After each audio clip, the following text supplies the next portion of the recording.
wysiłku i setki wyrzeczeń. Wiosna czy zima, czy lato, czy jesień. Wiesz co cię niesie i co płynie w żyłach. To już nie krew, to adrenalina. Gąki zaczynasz i wybucha wojna. Pytanie tylko, czy dotrwasz do końca.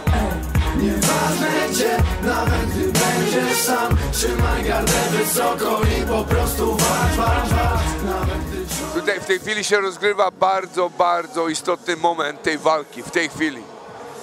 Te ostatnie spojrzenia, gdzie dwóch zawodników, wiesz, może nie zerkają na siebie, tak jak za chwilę zerkną na środku ringu, ale już jeden i drugi, wiesz, dają znać, że oznaczają swoje terytorium.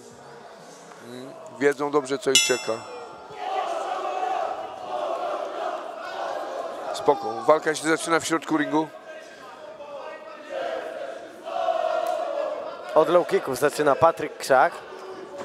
Myślę, że jednym z planów Patryka Krzaka może być próbować gdzieś tam, że tak powiem, poczekać, aż ta walka przejdzie do tej drugiej czy trzeciej rundy, ze względu na to, że Przemek Więckowski w zasadzie nie miał przygotowań.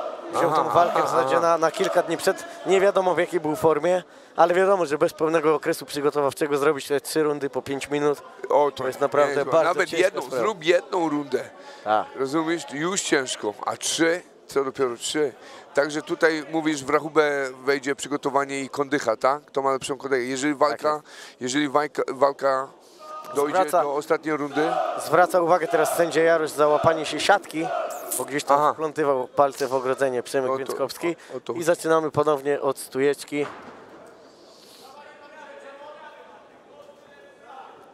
Słyszymy z narożnika Patryka Krzaka. Wyczuwają się. Kolejna szarża Przemka Więckowskiego i przenosi do parteru tę walkę Patryk Krzak. On tam czuje się jak ryba w wodzie.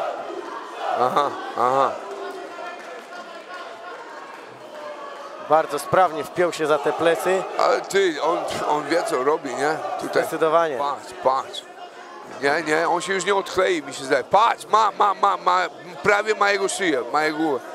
Nie. Nie wiem, czy ta ręka jest już na szyi. Odklepuje Przemek Więckowski. Ale ładnie to zrobił, Bardzo pewne zwycięstwo Patryka Krzaka. Ale ładnie to zrobił.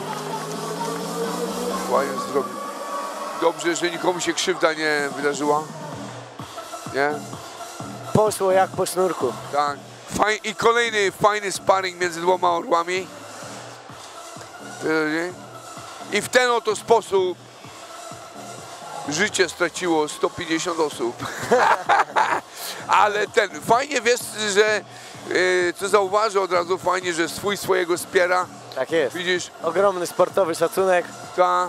Zwycięzcą walki przez poddanie w pierwszej rundzie drogą duszenia zza pleców Patryk Krzak!